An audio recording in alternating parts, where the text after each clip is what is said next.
देखो बेटा, reproduction in lower and higher animals के बारे में बात करेंगे। चैप्टर नंबर 2 है। इस टॉपिक से हमें 6 to 7 क्वेश्चन भी यहां पर लेना है, ठीक है।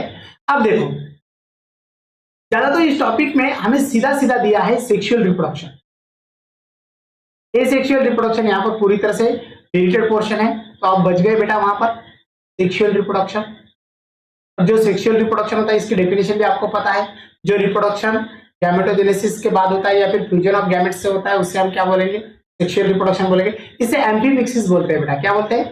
एम्फीमिक्सिस। थोड़ा फास्ट चलता हूं मैं, ये बात याद रखिएगा। अब सेक्सुअल रिप्रोडक्शन के अंदर हमें प्री फर्टिलाइजेशन, उसके बाद फर्टिलाइजेशन और देन बेटा पोस्ट फर्टिलाइजेशन। चलो बताइए ये स्टेजेस है, क्या है? स्टेजेस है बेटा पोस्ट फर्टिलाइजेशन। ये 3 स्टेज वहां पर होते हैं बेटा। इतना ही नहीं, सीधा सीधा हमें जो टॉपिक दिया है वो दिया है ह्यूमन रिप्रोडक्शन का, तो उसी के अंदर ह्यूमन रिप्रोडक्टिव सिस्टम हमें देखना है ज्यादा, तो गौर से रिप्रोडक्टिव सिस्टम। अब ह्यूमन रिप्रोडक्टिव सिस्टम क्या है? इसके अंदर मेल रिप्रोडक्टिव सिस्टम एक होती है, दूसरी फीमेल रिप्रोडक्टिव सिस्टम। तो 2 रिप्रोडक्टिव सिस्टम हमें यहाँ पर डिटेल में देखना है। बच्चों, मेल रिप्रोडक्टिव सिस्टम से लेकर हमें 2 क्वेश्चन तो आना ही आना है एग्जाम में, और फीमेल रिप्रोडक्टिव सिस्टम से भी 2 क्वेश्चन आना ही आना है। ये बात याद रखिएगा। मेल रिप्रोडक्टिव सिस्टम से 2 क्वेश्चन, फीमेल रिप्रोडक्टिव सिस्टम से 2 क्वेश्चन। इसी तरह से 4 क्वेश्चन यहाँ पर बनते ही बनते हैं। ये आगे बात यहाँ पर आपके समझ में। अब थोड़ा आगे बढ़ते हैं तो एक्चुअली मेल रिप्रोडक्टिव सिस्टम क्या है। इस तरह से मेल रिप्रोडक्टिव सिस्टम को जब हम देखते हैं तो हमें कुछ बातें यहां पर याद रखना है। जब डायग्राम देखने से पहले हम एक पॉइंट भी यहां पर ऐड करेंगे, जिस पॉइंट के अंदर देखो सबसे फर्स्ट क्या होता है सेक्सुअल रिप्रोडक्शन में। सबसे फर्स्ट होता है गैमेटोजेनेसिस। क्या होता है बेटा? गैमेटोजेनेसिस, यानी कि गैमेट फॉर्मेशन। मेल के अंदर स्पर्मेटोजेनेसिस, फीमेल के अंदर oogenesis। समझ में आया ना? यस, ओके माधुरी बेटा। चलो, उसके बाद सेकेंड जो होता है ना गैमेटोजेनेसिस के बाद, insemination, transfer of semen in female reproductive system, insemination. उसके बाद थर्ड वन जो दिया है ना बच्चा, वो दिया है इंटरनल फर्टिलाइजेशन। Internal fertilisation. अब ये क्यों बता रहा हूं मैं आपको? क्योंकि आपको एक सीक्वेंस पूछते हैं इवेंट्स का, तो ये इवेंट्स आपको पता होना बहुत जरूरी है। उसके बाद फोर्थ दिया है जाइगोट फॉर्मेशन। जाइगोट फॉर्मेशन भी दिया है। देन बच्चों और भी एक बात आपको यहां पर याद रखना है, fifth one embryogenesis. Embryogenesis. Then sixth one देखो, जिसे हम क्या बोलेंगे, जेस्टेशन टाइम पीरियड। जो एम्ब्रियो का डेवलपमेंट टाइम पीरियड होता है ना, वो जेस्टेशन। और लास्ट वन है पार्चुरेशन। ये बात याद रखिए। ओके, तो इतने पॉइंट्स यहां पर करेक्ट हैं। ओके बेटा, नरेश, आकाश, आदित्य, बच्चे बोल रहे 9 बजे नून में लेक्चर आहे ना सर। बच्चों को सब पता रहता है ना? यस, जेवन केल्याशिवाय कुणी जाऊ नका। तो इतने पॉइंट यहां पर क्लियर देखना है हमें। ओके, अब देखो, ज्यादा नहीं, थोड़ा 10-15 मिनट ले लेंगे, उसके बाद मैं आपको करूंगा। ओके, देखो बेटा, यहां पर हमें दी है मेल रिप्रोडक्टिव सिस्टम। इस मेल रिप्रोडक्टिव सिस्टम के बारे में हम थोड़ा डिस्कस करेंगे, आगे बढ़ेंगे। मेल रिप्रोडक्टिव सिस्टम के अंदर जो लेबल्स दिए हैं किस प्रकार से, ये वाला फर्स्ट होता है सेमाइनल वेसिकल, लेबल दिखाएंगे वेसिकल। ओके, फिर आता है प्रोस्टेट ग्लैंड, ठीक है। फिर आते हैं काउपर्स ग्लैंड, ओके। देन बच्चों इपिडिडाइमिस, इपिडिडाइमिस। फिर आता है टेस्टिस, ओके। उसके बाद ये होता है वैसा डिफरेंशिया। ओके, इस तरह से समझ में आया। ये होता है यूरिनोजेनिटल डक्ट। तो ये बात याद रखिएगा, इतना सब कुछ हो गया। अब आगे चलकर ये होता है पेनिस और ये होता है ग्लान पेनिस। ओके, तो इतने लेवल वहां पर हो गए बेटा।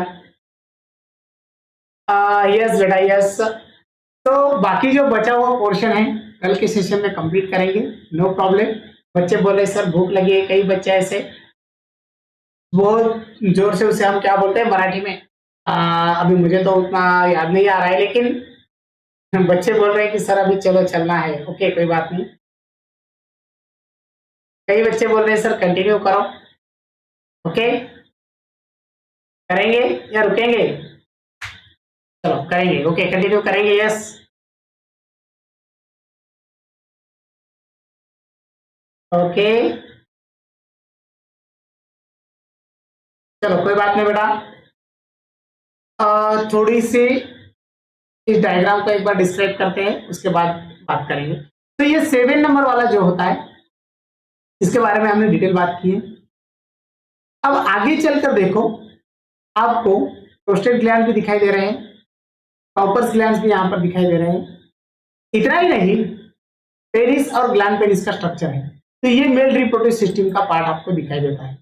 उसके बाद देखो, मेल रिप्रोडक्टिव सिस्टम के अंदर हमें दिखाई देता है स्ट्रक्चर टेस्टिस का। कौन सा स्ट्रक्चर दिखाई देता है बेटा? टेस्टिस का स्ट्रक्चर दिखाई। तो टेस्टिस का स्ट्रक्चर कुछ इस प्रकार से है, जहां पर टेस्टिस जो प्राइमरी सेक्स ऑर्गन है, कौन सा है बेटा? Primary sex organ, primary sex organ. ठीक है, ये प्राइमरी सेक्स ऑर्गन क्या करेगा? स्पर्म प्रोड्यूस करेगा, और स्पर्म प्रोड्यूस हो जाते हैं तो sperm is a male gamete, है ना। तो यहां पर देखो सीधा सीधा हमें स्ट्रक्चर दिया है, जो अंदर के साइड को दिखाई देते हैं। यहां सेप्टम का स्ट्रक्चर एक एक पार्ट हम देखेंगे डिटेल में। ओके, यस बेटा yes. Okay, thank you so much बेटा, कंटिन्यू करेंगे। यस, देखो यहां पर जो अंदर का स्ट्रक्चर है, तो यहां से स्टार्ट करते हैं। ये होता है ट्यूनिका वजाइनालिस, जो आउटर लेयर होता है, आउटर कवरिंग होती है टेस्टिस। इतना ही नहीं, ट्यूबिका एल्ब्यूजिना सेकेंड कवरिंग। फिर अंदर के साइड को हमें लोब्यूल्स दिखाई दे रहे हैं, और उसी के अंदर हमें सेप्टम दिखाई देता है, जो सेप्टम हर एक लोब्यूल्स को अलग कर रहा है। फिर सेमिनिफेरस ट्यूबिल से जो स्पर्म प्रोड्यूस करेंगे, क्या प्रोड्यूस करेंगे? स्पर्म। फिर आता है टेस्टिस, और देन आता है वैसा इपेरेंसिया, जो ट्यूब्स होते हैं और इपिडाइमिस में ओपन होते हैं।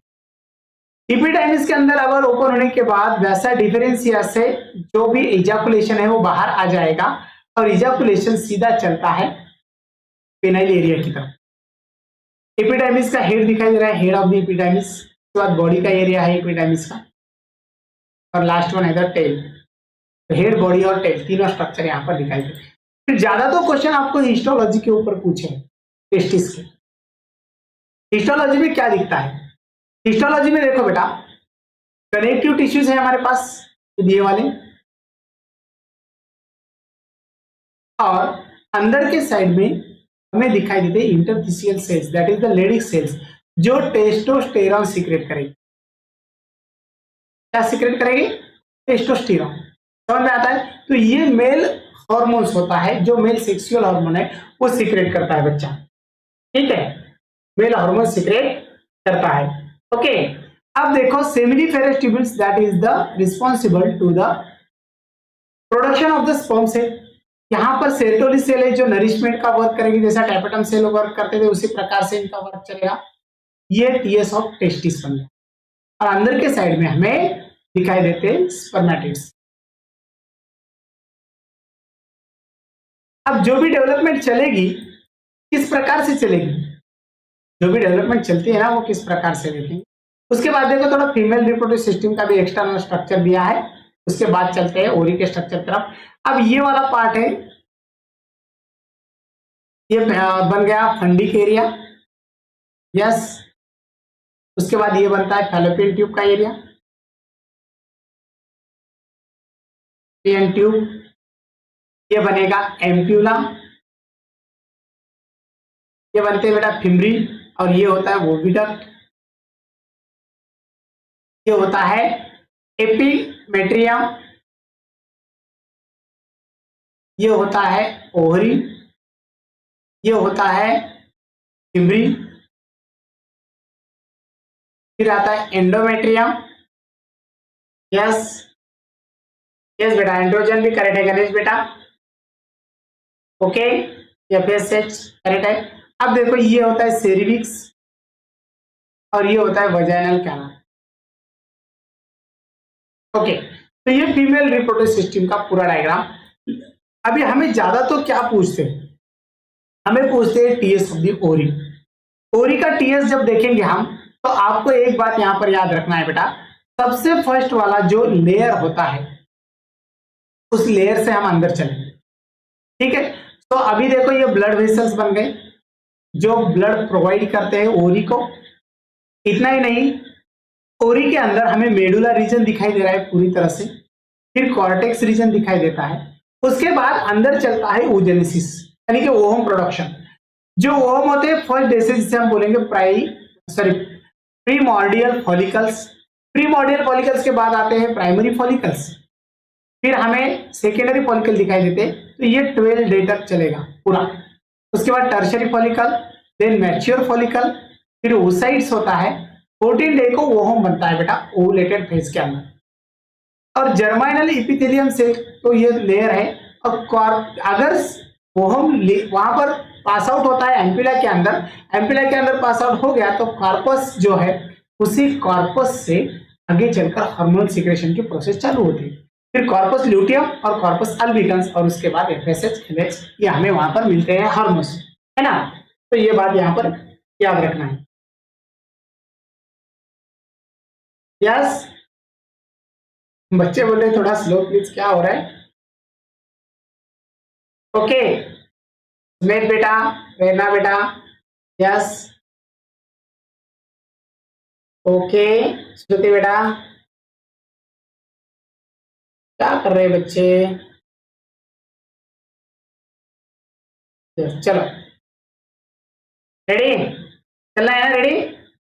हाँ, तो ये ओरी का स्ट्रक्चर, इसके ऊपर एग्जाम में क्वेश्चन पूछते हैं। अभी बहुत बार एक दो पॉइंट यहाँ पर याद रखना है, एक कॉर्पस ल्यूटियम और कॉर्पस अल्बिकन्स को याद रखना है। अब ओरी से हमें मिलेगा ग्राफियन फॉलिकल, और ग्राफियन फॉलिकल का जो स्ट्रक्चर है वो भी एग्जाम में पूछा है, ट्यूनिका एक्सटर्ना, फिर आता है ट्यूनिका इंटरना, एंटरम जो अंदर की कैविटी होती है, ग्रैनुलोसा सेल्स होते हैं, और कोरोना रेडिएटा होता है, और उसके बाद एकदम अंदर के साइड को oocyte दिखाई देता है। तो ये होता है ग्राफियन फॉलिकल। एंटरम के बारे में जो क्वेश्चन पूछा है वो कैविटी है बेटा, एंटरम एक्चुअली क्या है, या फिर ग्राफियन फॉलिकल की कैविटी क्या होती है, ये हमें पूछा था एग्जाम में, तो हम उसे एंटरम बोलते हैं। क्या बोलते हैं? एंटरम। ठीक है, अब थोड़ा आगे चलने के बाद हमें गैमेटोजेनेसिस को डिटेल देखना है। अब एक्चुअली गैमेटोजेनेसिस का स्ट्रक्चर देखने से पहले हमें कुछ ग्लैंड्स के बारे में भी तो बात करना है। देखो, जो ग्लैंड्स है वहां पर फीमेल के अंदर मेमोरी ग्लैंड्स होती है, और जो मेमोरी ग्लैंड्स है उसी का स्ट्रक्चर आपके सामने दिखाई दे रहा है, जहां लैक्टिफेरस डक्ट, उसके बाद लैक्टिफेरस डक्ट से लेकर आगे का स्ट्रक्चर लैक्टिफेरस डक्ट होते हैं। फिर ग्लैंड्स लोब्यूल्स है जो लैक्टोज सीक्रेट करेंगे, और लैक्टोज सीक्रेट होने के बाद फैट लेयर दिखाई दे रहा है यहाँ पर, सस्पेंसरी लिगामेंट्स होते हैं, और टेक्टोपैलिस मेजर्स मसल्स भी वहां पर प्रेजेंट होते हैं। इंटरकॉस्टियल मसल जो रेस्पिरेशन को सपोर्ट करते हैं, रिब्स का स्ट्रक्चर और लंग्स का स्ट्रक्चर इधर के साइड। तो यहाँ जो भी बेबी बर्थ के बाद लैक्टोज सीक्रेशन का वर्क चलता है लैक्टेशन पीरियड में, तो वो कोलोस्ट्रम होता है। क्या होता है? कोलोस्ट्रम। ठीक है, ये बात याद रखिएगा। ठीक है, कोलोस्ट्रम आपको, जो कोलोस्ट्रम एंटीबॉडी प्रोड्यूस करेगा, IgA बोलेंगे उसे। ठीक है, तो ये बात याद रखिएगा। अब चलो थोड़ा आगे बढ़ते हैं। बेटा, फीमेल के अंदर मेंस्ट्रुअल साइकिल भी है। इस मेंस्ट्रुअल साइकिल के साथ जब हम बात करते हैं तो आपको पता है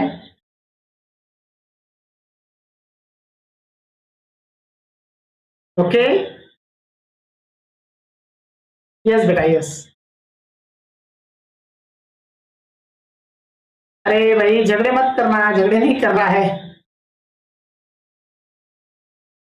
यस, तो देखिएगा यहां पर एक बात आपको बताना चाहता हूं। मेंस्ट्रुअल साइकिल जो 28 डेज की होती है और मेंस्ट्रुअल साइकिल फर्स्ट डे से स्टार्ट होती है, तो फर्स्ट डे का पूरा टाइम पीरियड होता है 28 डे का। इन 28 डे में हम प्रोडक्शन इंपॉर्टेंट है और यहां पर हमें दिए हैं अलग अलग फेजेस। सबसे पहले देखो बेटा यहां पर पेनेसिस फेज दिया है 0 to 5 डेज का, जिस टाइम एस्ट्रोजन लेवल थोड़ा कम दिखाई दे रहा है, प्रोजेस्टेरॉन लेवल भी कम दिखाई दे रहा है और प्री ओवुलेटरी फेज, फिर आता है ओवुलेशन और लास्ट में 14 डेज को ओवुलेशन आ गया। ठीक है, फिर एफएसएच लेवल कम है, पूरे हार्मोन्स का लेवल कम दिखाई दे रहा है। ठीक है, फिर आता है 5 से लेकर 14 डेज तक का टाइम पीरियड, यानी कि 13 डेज तक। 13 डेज तक धीरे धीरे हार्मोनल लेवल बढ़ते जाता है और 14 को हार्मोनल लेवल बहुत ज्यादा होता है। प्रोजेस्टेरॉन का लेवल भी थोड़ा बढ़ जाएगा, एस्ट्रोजन का लेवल भी थोड़ा बढ़ता है, एलएच और एफएसएच का भी लेवल बढ़ता है। तो सबसे ज्यादा तो एलएच लेवल दिखता है लुटिनाइजिंग हार्मोन्स का। देन ओहम फॉर्म होता है और इस टाइम अगर स्पर्म सेल आ जाएगी तो फर्टिलाइजेशन हो जाएगा। उसके बाद 14 से लेकर 21 डे तक प्रोजेस्टेरॉन लेवल बहुत हाई होता है, एस्ट्रोजन लेवल कम होता है। उसके बाद एलएच का लेवल, एफएसएच का लेवल भी कम होता है और पूरे हार्मोन्स लेवल पूरी तरह से फॉल डाउन हो जाते हैं। फिर आता है लास्ट फेज 21 से लेकर 28 डेज तक, वहां पर हमें पोस्ट ओवुलेटरी फेज दिखाई देते हैं, जो कॉर्पस ल्यूटियम और कॉर्पस एल्बिकस बनता है इस तरह से। और जो भी रप्चर्ड लेयर बनेगा वो रप्चर्ड लेयर पूरी तरह से एक्सक्रिएट किया जाता है 28 डेज को, यानी कि मेंस्ट्रुअल फ्लो चालू होता है 28 डेज को। तो ये मेंस्ट्रुअल साइकिल है ना। यस बेटा, थोड़ा ज्यादा फास्ट हो रहा है, ओके कोई बात नहीं। तो ये मेंस्ट्रुअल साइकिल होती है 28 डेज की। ज्यादा तो चांसेस होते हैं फर्टिलाइजेशन के, वो होते हैं 14 डेज को। कौन से डेज को बेटा? 14 डेज को। समझ में आया? अब देखो एक धीरे धीरे से एक पॉइंट भी आपको बताना चाहता हूं। गैमेटोजेनेसिस क्या है? Gametogenesis it is a process of gamete formation. Male के अंदर ये प्रोसेस अलग होती है और फीमेल के अंदर अलग होती है। मेल के अंदर जो चलती है वो स्पर्मेटोजेनेसिस है। क्या है? स्पर्मेटोजेनेसिस। और फीमेल के अंदर क्या है? oogenesis। ठीक है, करेक्ट है ना बेटा? ओके ओके, बहुत बढ़िया। तो ये बात याद रखिएगा। अब यहां पर देखो स्पर्म सेल का प्रोडक्शन और गैमेटोजेनेसिस कैसा हो रहा है। प्रीमोर्डियल सेल्स हैं, डिप्लॉयड है बेटा। कौन से? डिप्लॉयड। उसके बाद हमें फर्स्ट माइटोसिस दिखाई दे रहा है। यहां पर माइटोसिस होने के बाद 2 सेल बनते हैं, फिर आते हैं स्पर्मेटोगोनिया जो डिप्लॉयड नेचर के। कौन से नेचर के? डिप्लॉयड नेचर के बेटा। ये अब डिप्लॉयड नेचर के तो उनसे आगे चलकर ग्रोथ फेज दिखाई देती है। मल्टीप्लिकेशन हो गया, उसके बाद ग्रोथ फेज। मल्टीप्लिकेशन में एक प्रीमोर्डियल सेल डिप्लॉयड माइटोसिस बनाएगी, सेकेंड दूसरे सेल तैयार हो जाएंगे, फॉर्म हो जाएंगे, उसके बाद 4 सेल फॉर्म होते हैं। तो इस तरह से उसे स्पर्मेटोगोनिया हम बोलेंगे। देन ग्रोथ फेज आती है। ग्रोथ फेज में मियोसिस फर्स्ट होता है। फिर मियोसिस फर्स्ट हो गया प्राइमरी oocyte का, फिर आता है सेकेंडरी oocyte। सेकेंडरी oocyte के बाद मियोसिस सेकेंड बनता है, स्पर्मेटाइट्स बनेगा और फिर बनेगा स्पर्मेटोगोनिया और ये रहेगा हैप्लॉइड। समझ में आया? स्पर्मेटाइट्स और spermatogonia these are the haploid structure. अब फाइनली हमें दिखता है स्पर्मियोजेनेसिस और वहां पर फॉर्म होते हैं स्पर्म। ये फेजेस जो दिखाई दे रहे हैं, फर्स्ट होती है मल्टीप्लिकेशन, सेकेंड होती है ग्रोथ और थर्ड होती है मैच्योरेशन फेज। तो आगे चलकर स्पर्म सेल प्रोड्यूस हो जाएगा। ओके, स्पर्मेटोगोनिया जो है बच्चा यहां पर डिप्लॉयड है। करेक्ट है गौरव?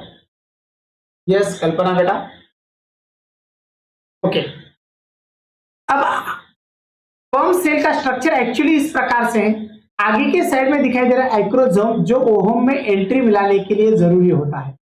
इसके ऊपर यही क्वेश्चन पूछेंगे, एक्रोसोम एक्चुअली वर्क क्या है, तो वो एंटी फर्टिलाइजिंग और फर्टिलाइजेशन रिएक्शन बनाता है ओवम के साथ। फर्टिलाइजिंग रिएक्शन ओवम के साथ बनेगा तो ये बन गया एक्रोसोम। क्या बन गया? एक्रोसोम। ओके, चलिए उसके बाद देखो सेंटर के साइड में न्यूक्लियस है, जिसके अंदर जेनेटिक मटेरियल होता है। क्या होता है? Genetic material. ठीक है, फिर प्रॉक्सिमल सेंट्रियोल्स है और डिस्टल सेंट्रियोल, दो सेंट्रियोल वहां पर है। और जो भी स्ट्रक्चर है बेटा बॉडी का, उसके अंदर माइटोकॉन्ड्रिया हेलिक्स है, जिसे नेबन कर्न बोलते हैं। क्या बोलते हैं? नेबन कर्न। ओके, समझ में आ गया। फिर नेक रीजन, मिडल पीस है आपके पास। उसके बाद यहां पर ये पूरा लॉन्ग पोर्शन है टेल का। टेल में भी प्रिंसिपल पीस और एंड पीस होता है। जो एंड पीस मोटिलिटी को बहुत सपोर्ट करता है और प्रिंसिपल पीस भी वहां पर मोटिलिटी को बहुत अच्छी तरह से सपोर्ट करेगा। यस, समझ में आ गया? ओके,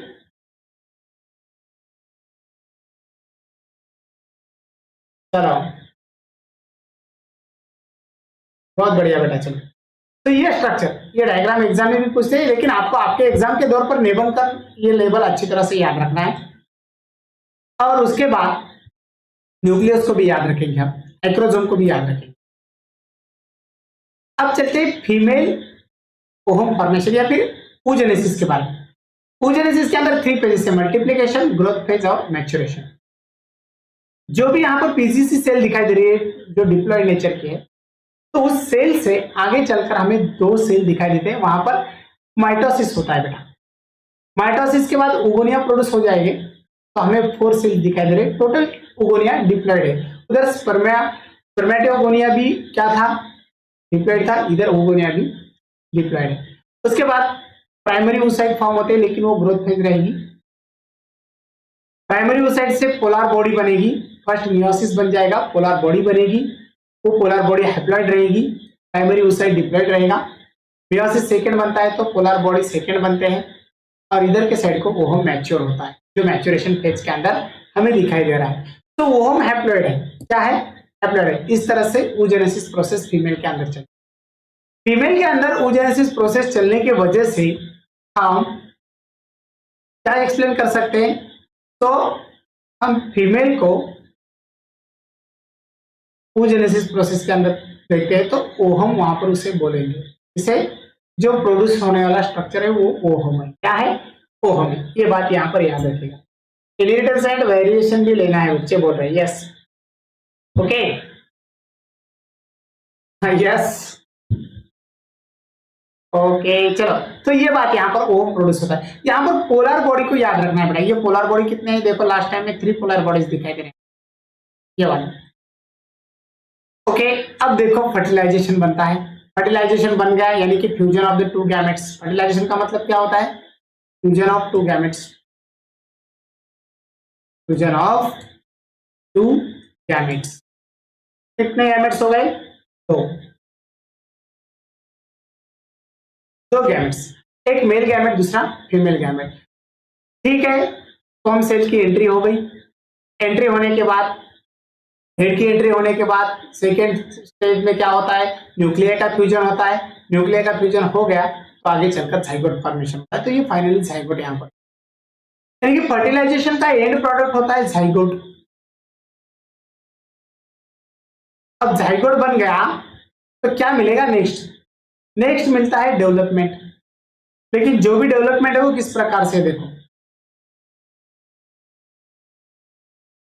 डेवलपमेंट किस प्रकार से? डेवलपमेंट में आपको पता है 12 से लेकर 15 आवर्स तक,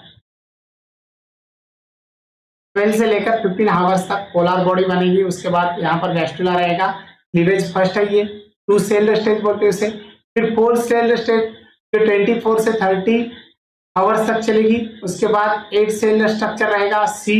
उसके बाद डी रहेगा, मोडुला फॉर्मेशन 16 सेल। उसके बाद 32 सेल्स। फिर उनका अरेंजमेंट अर्ली ब्लास्टोसिस्ट बनेगा, ट्रोपोब्लास्ट, ब्लास्टो कैविटी रहेगी। और इतना ही नहीं, इनर सेल मास रहेगा। और फाइनली लेट ब्लास्टोसिस्ट हमें मिलता है। अब ब्लास्टोसिस्ट लेट मिल गया तो आगे के दौर पर हमें देखना है कौन सा स्ट्रक्चर, हमें देखना है इम्प्लांटेशन।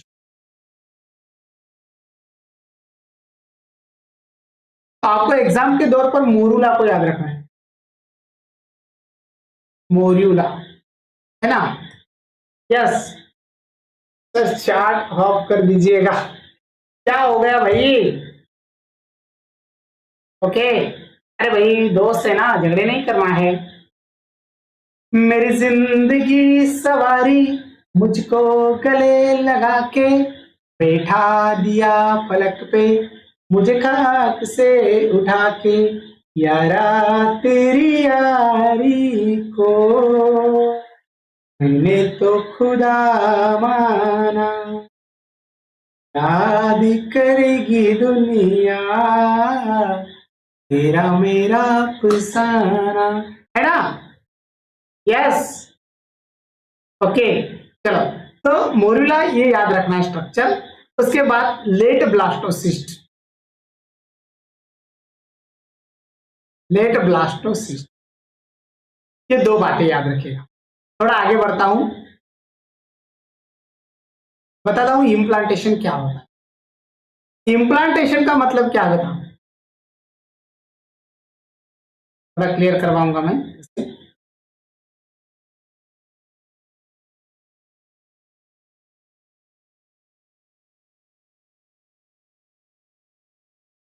इम्प्लांटेशन का मतलब क्या होता है? इम्प्लांटेशन का मतलब है just okay,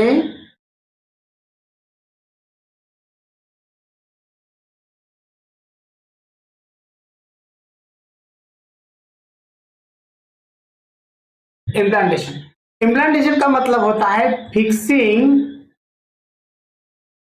of, fixing of embryo, या फिर मोरूला बोलेंगे सीधा सीधा, मोरूला इन यूटेरियन वॉल, यूटेरियन वॉल। ठीक है, यहां पर कनेक्शन क्रिएट होता है यूटेरियन वॉल और सीधा सीधा डेवलपिंग फिटस का, या फिर एम्ब्रियो का, या फिर डेवलपिंग मोरूला का। ठीक है, ये इम्प्लांटेशन बनेगा। अब देखो, इसके लिए और भी एक बात आपको बताना चाहता हूं। जो कनेक्शन क्रिएट हो गया उसके बाद प्लांटेशन चलता है, जिसे हम प्लासेंटेशन बोलेंगे, या फिर प्लासेंटा फॉर्मेशन। प्लासेंटा में दो पार्ट, ये वाला पूरा यहां से यहां तक प्लासेंटा का हिस्सा दिया है आपको, पूरा ये प्लासेंटा का हिस्सा दिया है यहां से यहां तक। ये यूटेरियन वॉल है, ठीक है। इधर दिया है intervillous space, umbilical cord भी दिया है यहाँ पर। क्या एमनियोटिक सैक है बेटा, और एमनियोटिक फ्लूइड जो एमनियोसेंटेसिस के लिए यूज किया जाता है, कोरोन दिया है एमनियोन। समझ में आ गया? तो यहाँ पर एम्बिलिकल कॉर्ड होता है फिटस का, और मदर का जो कॉर्ड होता है वो होता है प्लास्टिक। ठीक है, कनेक्शन क्रिएट करेगा जो न्यूट्रिशन प्रोवाइड करेगा। गौरव बेटा thank you. Yes, fixing of embryo in uterine wall, yes. चल बेटा सवाल के साथ पढ़ो। यस ओके, तो ये बात समझ में आ गई आपकी। प्लेसेंटा फॉर्मेशन यहाँ पर होता है, जिसकी वजह से मैटरनल जो भी फीड है उसी का न्यूट्रिएंट सीधा चलेगा फिटस को। अब देखो बेटा, फिर आता है पार्चुरेशन का टाइम। पार्चुरेशन का जो भी टाइम यहाँ पर दिया है, तो पार्चुरेशन क्या है एक्चुअली? जो पार्चुरेशन में हमें 3 स्टेप याद रखना है। कितने? 3 स्टेप। कौन से? फर्स्ट वाली जो है जिसे हम बोलेंगे डाइलेशन, ठीक है। डायलेशन के बाद सेकेंड जो दी है ना, वो स्टेज होती है एक्सपुल्शन। उसके बाद एक्सपुल्शन के बाद और भी एक स्टेज दी है जो होती है आफ्टर बर्थ।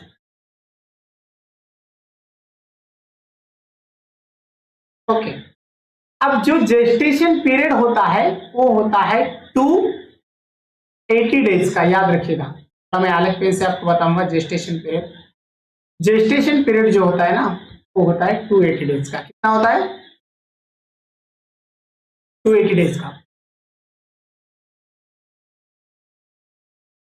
280 डेज, ये 280 डेज जो दिए वाले हैं ना, एक्चुअली मेंस्ट्रुअल साइकिल फर्स्ट से दिए वाले हैं 266 प्लस उसके अंदर 14 मेंस्ट्रुअल साइकिल के डेज, तो टोटल होते हैं 280 डेज। क्या होते हैं? 280 डेज। ये याद रखिएगा, एग्जाम में आपको पूछने के बहुत बहुत चांसेस है। अब यहाँ पर 3 स्टेप्स दिए हैं पार्चुरेशन के। डायलेशन का जो है वो लास्ट फ्यू आवर्स का चलता है, फ्यू आवर्स। उसके बाद एक्सपुल्शन जो टाइम पीरियड दिया वाला है बेटा वो 20 to 60 मिनट का है, before to the baby birth. और आफ्टर बर्थ क्या होता है? 10 से लेकर 45 मिनट्स का होता है, जहां पर प्लासेंटा अम्बिलिकल कॉर्ड अलग होता है, तो उसे हम बोलेंगे आफ्टर बर्थ। और उसके बाद चलेगा लैक्टेशन। लैक्टेशन यानी कि मिल्क प्रोडक्ट, जो लैक्टेशन ग्लैंड्स, जैसे हमने मेमरी ग्लैंड्स देखे वहां पर लैक्टेशन। लैक्टेशन में कोलेस्ट्रॉल प्रोड्यूस होता है जो एंटीबॉडी प्रोड्यूस करेगा। क्या करेगा? एंटीबॉडी प्रोड्यूस करेगा, और एंटीबॉडी रहेगा IgA। ठीक है। अब देखो फर्स्ट स्टेप यहाँ पर क्या दिखाई दे रही है आपको? आपको दिखाई देता है ये वाला इनिशियल स्टेज है, जहां पर सेरिविक्स के पास बेबी है, थोड़ा उसका हेड जो है सेरिविक्स के पास आने वाला है। सेरिविक्स धीरे धीरे ओपन हो रहा है और हेड थोड़ा आगे चल रहा है। आगे चलने के बाद ये एक्टिव फेज है। एक्टिव फेज में स्टेज सेकंड में सेरिविक्स से बेबी बाहर आता है, और सेरिविक्स से उसका हेड बाहर आ गया तो पूरी तरह से थर्ड स्टेज में बेबी को बाहर निकाला जाता है, तो वहां पर होता है पार्चुरेशन कंप्लीट। ठीक है, तो इस तरह से ये 3 स्टेप्स आपको याद रखना है इसी तरह से। ओके बेटा, तो ये पूरी तरह से आज का सेशन था। रिप्रोडक्टिव हेल्थ जो पार्ट है वो कल के सेशन में हो जाएगा। Inheritance and variation, molecular basis of inheritance, दोनों भी टॉपिक हम नेक्स्ट सेशन में देखेंगे, लेक्चर नंबर 2। तो तब तक के लिए खुद का ख्याल रखिएगा। थैंक यू बेटा, मेरे साथ जुड़े रहने के लिए। इसी तरह से प्यार करना है, आगे बढ़ना है, खुद का नाम रोशन करना है, फैमिली का नाम रोशन करना है। तो बच्चों मिलते हैं नेक्स्ट सेशन में, तब तक के लिए खुद का ख्याल रखिएगा। Goodbye, thank you so much प्यारे बच्चों, thank you so much. Okay.